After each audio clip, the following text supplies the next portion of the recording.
Short answer, retiming nodes, rigid deformer, motion capture tweens, and very extensive custom brushes, among many other things, both big and simple quality of life features.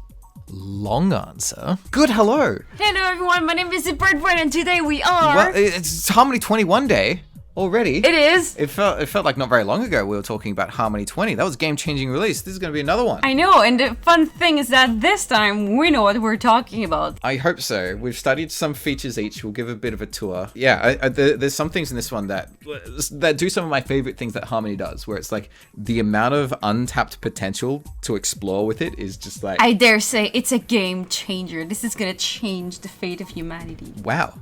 So what do you have to show us today? What is the thing? What is that? Is that a blob? Is that a mochi? Is that... Oh yes, no, sorry. This is something I prepared earlier. It's just a frame-by-frame dog. sequence. Because I have a tendency of making contraptions that are way too complex. So this is just one layer with a bunch of frames in it. Because I want to show off the timing nodes first. So this is one of the new features that Harmony 21 has, is a whole new suite, a category of nodes that I know that I've wanted for a really long time. I think a few people wanted this for a long time. And from what I understand, it's been in the works for a while, and it took just a few goes to get right or something like that. Well, probably because I know that I've been requesting it forever and everybody's been requesting it forever and it's just super useful. So I guess if it was not in the software in the past, maybe it's because some people took their sweet time to dev it so that it didn't explode whenever you opened it. So I guess I'm thankful. I think this is a huge deal, particularly for people who have come from Flash and might still be feeling a little bit here and there about it. This is the last remaining piece that Symbols did that Harmony didn't really have an adequate answer for. Yeah, that's what I was about to say. Like both you and I, we've been using Flash forever before Harmony, and even to me, that was the one thing that Harmony didn't do that Flash did. It's like the only thing. I cannot think of anything else. Totally. Like I get where a lot of Flash people are coming from when they say that it can be easier to pick up because symbols are sort of you just use them for everything. Like it's a group, it's a container, it's a rigging piece. Harmony has had an equivalent for each one of those things as independent features, which you sort of learn one at a time. Like pegs get you there for the whole hierarchy thing. The drawing substitution system is sort of like what a graphic symbol would do with choosing math substitutions and stuff like that. But the big holdover that I really missed was being able to do something like animate a wheel turning on a car, and then you just leave the symbol and it will just play by itself forever. Like it doesn't matter. And although Harmony did have literal symbols as well, that was the one thing that it couldn't really do. Like it would sort of just reach the end and then stop. They were like a trap. They were like... kind of, yeah. They're kind of a different topic.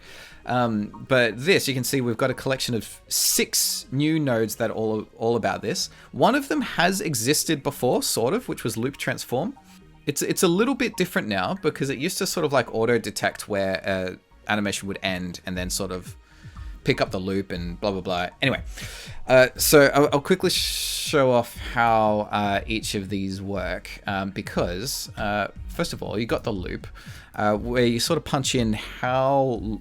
Like you see how this like yellow thingy appears and you kind of just tell it how long you want the loop to be. So if it's 20 frames, there you go. Do you want me to act like I'm surprised? Like, do you want me to fake? Yeah, it's weird, isn't it? But wow, that is so great. I haven't seen this ever before. Do you know why some are blues and some are green? Why is that? This is so great. I love these colors. Why? I would not even begin to fathom why they would be like that. Please tell me. Well, it's because one affects the keyframes, aka pegs. Oh my god. And one affects the drawings. Which of which? I don't know. Who would have thought? Who would have thought? So the loop one here, you can see you can sort of tell like where to sort of start and finish, and then it will sort of jump back again. I'm gonna get rid of half of this animation here so it just goes down and then stops. And then if that gets compressed down so it loops like this, it just goes down, down, down, down, down. Or set it from repeat to ping pong. Ping pong is the best. Oh my goodness, look at that. So I only had to animate 4 frames, and now it's just going to do that forever, and it's fantastic. Wait, so does that mean that I don't have to copy and paste my garbage all over my timeline anymore? Would you believe it means you don't have to go and copy and paste your garbage all over the timeline anymore? That's so great. Wow. That's so great. And what's really fascinating about this, I think, is the difference between the green one and the blue one. Because at first you would think that the blue one is only affecting drawing substitutions and it would leave sort of like tweens alone. But in fact, this will, from what I understand, is going to affect literally everything up to the very top of the chain. Whereas this one will only do green stuff. Yeah, that's right. That is right. Cool. It's like a square is a rectangle, but a rectangle is not a square. I could go on about these for a while. I don't want to get like too deep into it because we've got so much different stuff to talk about today. But one of the, I think, most useful things for the retiming nodes, without getting too crazy into it, is simply going to be the hold timing, which you can see is set to 2s by default. Because we've all been used to this idea of having something that tweens a bunch. Like you add in interpolation, and then you'd probably like set the, set keyframes on where it like breaks the tween, it like puts a keyframe on every second frame or something like that. That is a game changer. This is a game changer because you don't have to commit anymore. Oh, but what if I don't want to have that for my whole timeline? I only want it for a couple of frames. Oh, well, one thing at a time, Z. Settle down. Yay! We'll get there. Okay, because I gotta animate the thing first with this new version that I haven't set up shortcuts and stuff properly for yet. Well, look at it go. Look at that. It's animating in 2s. Isn't that crazy? So look, it's still, and then it moves, and then it's still. So you can have really complicated, like, rigged animation with a whole body, and just slap one of these at the bottom, and bam, instant 2s. And then it's non-destructive. All of your tweens are intact. Just turn this thing off, and then it's back to animating in 1s again. And you can make any adjustments you need. Like everything else, it's got a little switcher, so 3s, 4s, 5s. Oh, look at that. It's going to hold for 5 frames every time. Yeah, but did you see what is on the side? On the side? Of the hold value? The hold value. There's a curve button. Whoa. There's a function. The dynamic? Wait, there's a function button near the hold value, which means you can animate it. How great is that what this is? Bake dynamic holds? Oh, okay. No, not that. Hold down, between stop motion frames. down. Oh, hold value. Hold keyframes. No, that right. Oh. Right. Oh, okay. So, you're saying that if I turn that on... Wait. Hang on. Okay, don't move. Don't make it move. Just use dynamic. Okay. Oh, wait, no, hang on. It's working now. So you can put keyframes on it, so that's cool. So you can have like a section that is on 2s, a section on 1, and a section on 3s. So that's kind of great. I don't exactly know how it works, but I know that that's what it does. Interesting. I'm speechless. Anyway, here's something I prepared earlier. that shows off. Show us, yes. Yeah, so I think this is probably one of the most interesting parts of it, and something that I've wanted for ages, because it complements the apply peg transformation really well, where you'd have 2 instances of something. Can I buy it from you? Like, I know how to make it, I just don't want to connect everything. Yes. Can I buy it for $5? Well, if you subscribe to my Patreon, all my working files go up there. I suppose I could do like a Gumroad or something if you want to buy just one thing. But yeah, that's what's so cool about all this, is that it becomes a contraption. Like, you just plug an image in at the top, and it will... Hang on. I want that contraption. I should just show the result first before explaining what it does. Give it to me. Oh my goodness. Okay, so display. Look at that. Whoa, look at him go. They can sing. There it goes. Look at that. Yeah, so this is all like a contraption now. You just plug any old drawing in at the top, and it will just work. There we go. Yeah, that's my favorite. Swapped out the drawing with the sausage. I'll just swap it out with the wiener. Oh, these are cute little fish. I think they're adorable. Yes, fish. Anyway, something I've always loved is the apply peg transformation. Probably one of my favorite nodes, because it of course lets you have 2 instances of the same shape, effectively giving you 2. And one of its drawbacks I've always felt is the fact that although you can have them in different places, they were always locked in time. But now with the retime node, combine them together, and then if it's set to frame offset 1, oh, look at that. It's the best thing ever. It's gonna play one frame after. Hang on, it needs to loop as well, doesn't it? There we go. And then just, sort of set it back a little bit. Just delays. Like, that is one thing that just makes me go nuts in the software. Like, the first time I saw it, I just lost my mind. It's so cool. It's so damn useful. I know, right? Well, how would you go about it? I know that if I had to make like a crowd, I would just take my animation and literally just move it one frame, and then just like have 3 or 4 instances of that I would put into a play peg, and it would be freaking annoying, and I hate it. So yeah. Yeah, I would use like drawing clones, so it's like they're still accessing the same drawing library. But then I would like go to them in the timeline like this, and then just one at a time, just be like, nudge, nudge, nudge, all the way down like this, and then bring them back. So like, yeah, it would work, but like, I'm a little committed now. Like it would take, if I had to change that, it would be a bit of a pain. I know, but like with these notes, it's just so amazing. It's like Christmas every day from now on. Pretty much. It's a very infectious enthusiasm there, Z. Yeah, so that combo of applied peg transformation with 3 times. Oh yeah, it changed my life. Like check it out. Like each one of these is like daisy chained off one another. So it's like, +2, +2, +2. So they're all, that goes along. You can sort of see it's just like going one row all the way down. And then that whole thing is combined. So it will then copy rows all the way down. It's creating this sort of grid, each one displayed 2 frames before the previous. And off they go. How many years did you wait to be able to do that? Like you had that plan in your brain for at least like 20 years. I remember asking Marc-Andre about it in person at Annecy in 2016. I can't remember what his reaction was at the time. I'm sure he'd already thought of it before. The legend. The legend. But yeah, I love it. Now I had a couple of other examples to sort of show the difference between these ones, I think. But maybe we should take a break from those and talk about the brushes. Ooh.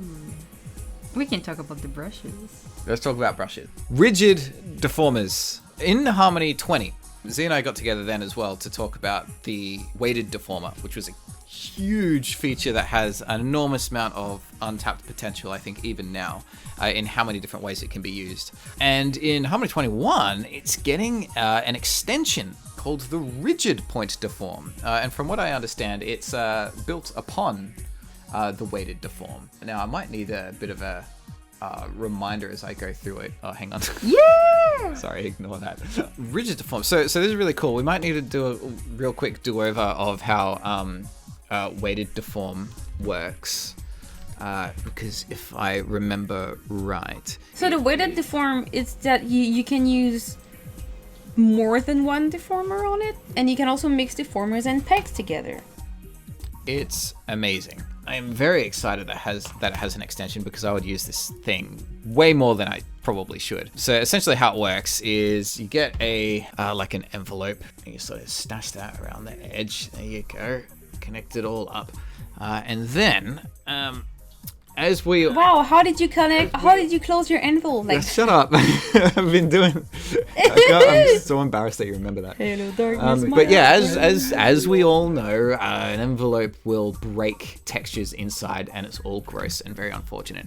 But fortunately, the weighted deform came along to save the day, where you sort of ground it through a peg like this, and then it gets rerouted through the deformer like that. Oh yeah, you can do it like that. No, yeah, that works. And then it plays nicely, and it's super cool. And then like you can go even crazier with it, right? So you could like get another curve that just like goes through the middle like this, and then now you can like combine them together, and like it just sort of knows what to do. It's freaking insane. Like look at this. Look, that middle sort of just knows what to do now. And like, if I deform the bottom, it will just do the lower half and it will stop along that line. It's nuts, right? You can even throw a peg in there. What if I threw a peg in there? Oh, great question. Yeah, I mean, you can also throw a peg in there. Yeah. So I'll put a peg there, and we'll put its pivot over here, and then it's just kind of like, whoa, twist the texture, get the scale tool, whoa, balloon it out. But look, it stops on this bit, and yeah, I freaking love it. Anyway, so another part has been added, which is the best. that if you ditch the deformers completely and just use pegs, it's like stretchy, like this. Yep. Which is kind of cool, but it's like, it is sort of coming to a point. You can sort of influence it to a degree and blah, blah, blah. But if it went through a rigid point first, then you get a result like this. Wait, no, but you connected it to the weighted deform. Yeah, don't you need to? I'm pretty sure it still has to go through one. Okay, it does. Okay, never mind. I'm stupid. Yeah. Yeah, so that's what I realized as well, because like it still has to be like grounded through the peg at the top like that. So maybe if it was like to go like this. Nope. That I know because I tested it. No, it doesn't work. I remember now. So the weight sort of brings it back down again and just tells it not to do the stretchy on that part. But this is kind of interesting because now it's getting into the realm of sort of like the 2-point constraint almost, but not quite. Or the multi-point constraint. Like what would you say is the difference? Okay, so the difference Woo!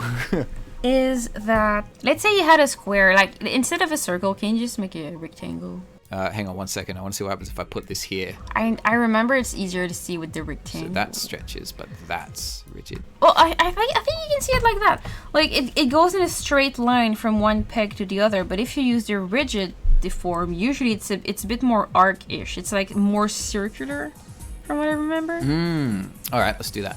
Like it's a subtle difference, but there is a difference. Yeah. All right, let's do exactly that. Should I put a texture through the middle again so we can see how the insides behave? Yeah, sure. Oh, this is a new feature as well. Stencil Brush. Because Repaint used to just be a feature of the regular brush, right? But now it's been sort of separated into its own completely independent tool.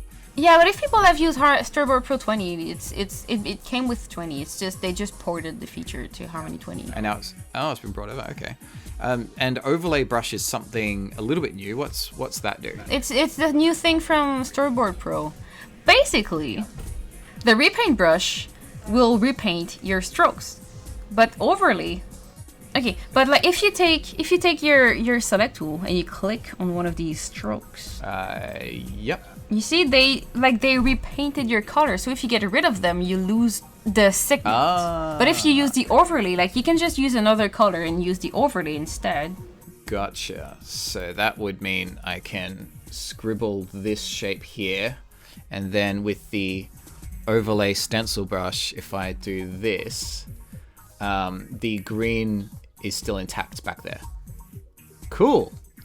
Let's get this sucker working again. So it needed a peg in like each corner or something. Hey, so does that mean we need 4? 4 pegs. Remember, kids, you can copy paste pegs as long as they don't have any animations on. Yeah, I duplicated those.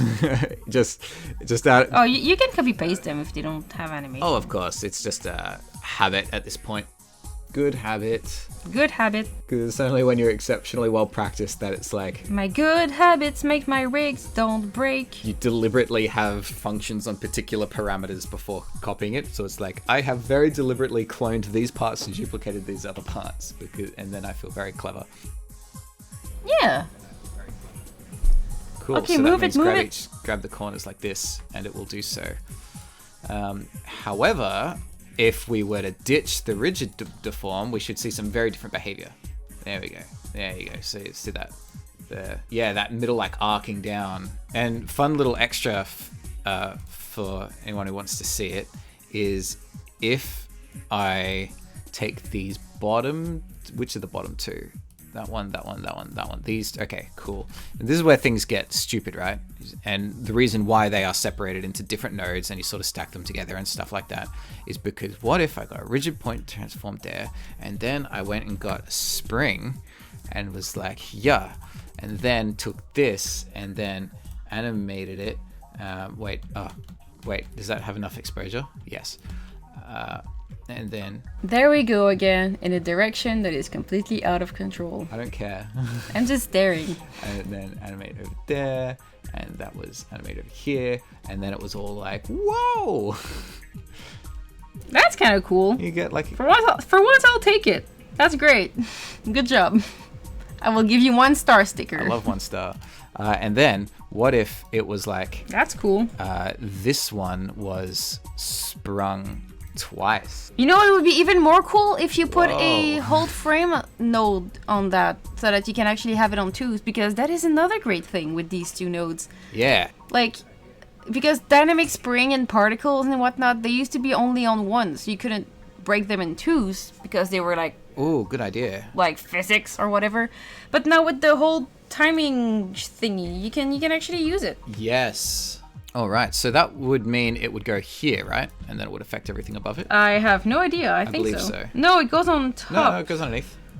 Oh, it goes under. Okay, that's cool. Yeah. Yeah. No, I'm pretty sure it affects everything above the current node. So if that goes there, that's unaffected. Yeah, you're right. I'm sorry. I apologize. Yeah, I'll keep an eye on it. I a poltergeist. It's not even Halloween yet.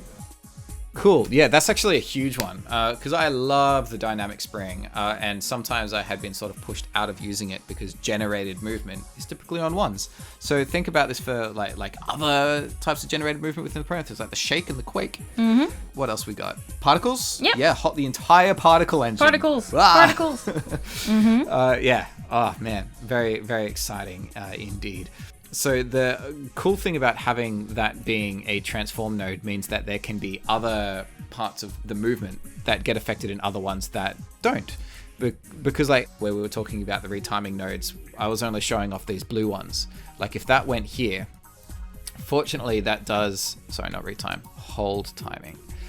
That will do the same thing. The whole thing is in twos, which is pretty cool. And that would affect drawing substitutions as well. So if something is flipping in ones, it's still going to hold it for twos, blah, blah, blah. But it goes all the way up the chain. And sometimes that can be a little limiting. So what if this hold transformation timing went here? Yep. So now the top is going to be in ones, but only the lagging spring will be in twos.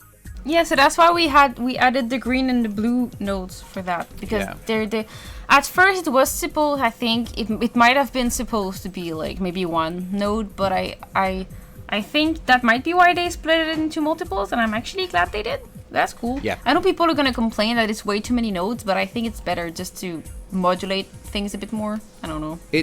It takes a little bit of getting used to, because from what I found in my experiments, the hold timing pegs and hold timing images don't really play well together. Nope.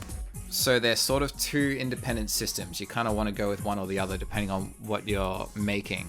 I suppose could probably catch some people off guard because I'm sort of showing off how the timing nodes are very compatible with these other systems, like the constraint system and the weight system and stuff like that. So it might be a little jarring when it turns out that some retiming nodes don't play well with other retiming nodes. But if you stick to either the blue ones or the green ones, then yeah, I don't know. Keep experimenting. This is brand new. Like we've all got a lot of... Yeah, it's new. Even you. Like we don't know the extent of that. We're just trying. And this is one of the great parts about like us addressing the community here as well, is like, let's learn it together, right? Like post like Z and I both have our own Discords, like post them to those. Show off your results, put it on Twitter and all of that. We like to show off what people find out, and we all learn quicker together, blah blah blah. Yeah, of course. There is one more thing about the retiming nodes while we're here that I wanted to show off that I didn't get to last time, which was to do with this one. Go for it. And that is summoning movement for later. So this thing, at the moment, by default, it's set to target frame, meaning it's always going to show frame 1. So it's a little confusing at first because it's like, okay, it's not working. But it's like, no, always play frame 1 all the time, no matter what. So you kind of got to go in here first to actually do a little bit of animation on it. And it's like, okay, so play from frame 1 to frame 10. So at the moment, it just means that it's going to play frame 1 to 10 just sort of normally, and then stops at frame 10. But then, if I take this and copy and paste it down here, then it's going to play frame 1 to 10 again. Isn't that nuts? And then, hang on, can I combine that with a loop? Mm-hmm. I don't see why not. This is kind of like the equivalent of when you had a symbol and you could choose which frame of that symbol you wanted to see. Indeed. But as a still frame. that makes sense? Yeah, fully. If I push this down to 45, then that means it's gonna... Yeah, okay, cool. So those can be combined well as well. So I've played same animation twice, and then it will loop. So this is a really powerful feature because it means you can archive movement at the start, and like just animate it once at the beginning, and then if you need it to use this one tween, paste it wherever you want it to fire. And if you need to update it, just change that animation at the start. It's amazing that this will work with obscenely complex contraptions all the way up the top. Yeah, I think the example I used to talk with at the office was having like a fire cycle that would cycle, but like sometimes you don't want it to cycle perfectly. Like most of the time it will just cycle, but then at one point maybe you want a little flame to do something different. So you're gonna make it cycle and cycle, but then at one point in the timeline you can just make it cycle something else and then go back to the other cycle. So that's kind of cool. Yeah, fully. You can kind of do it from a higher level rather than needing to dig into the contraption and customize it on a layer by layer basis. I really can't wait to see what comes out of this, and how well it plays with all of these other systems is just kind of blowing my mind right now.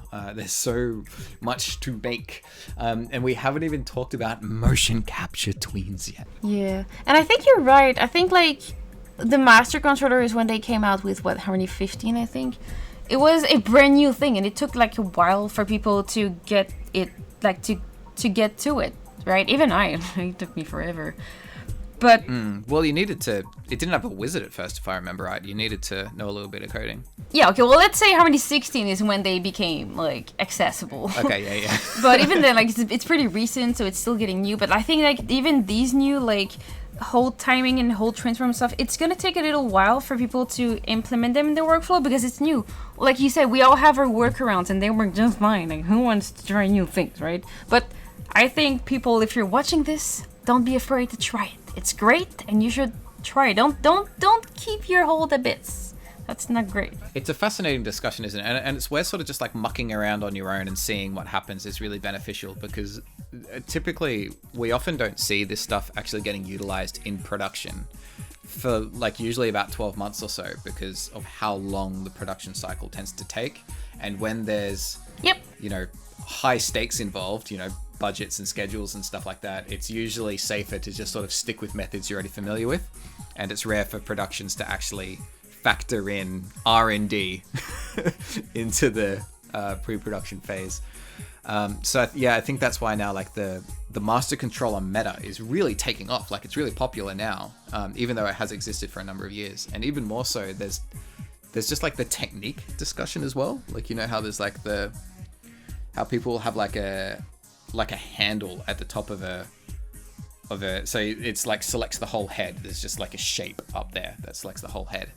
We've always been able to do that, but I feel like it's only really started to become popular in the last 5 years or so. Maybe you disagree. I know, right? But I remember seeing some really high-end rigs in like say 2015, 2014, and they wouldn't have extra little handles and things hanging off the edge of a rig, but it was possible then. Alrighty, I think that's enough for now. Part 2 of this will be over on Z's channel. She's going to take us on a tour through all of the extensive and quite fancy new features that have been added to the brush. Really quite customizable. Should be a link for that in the description and in one of these annotation boxes on screen. So thanks for coming on, Z. Always a pleasure to have you here. Yeah, thank you for showing us all of that. I'm so happy. And thank you for all doing these videos. I think we're going to do more eventually.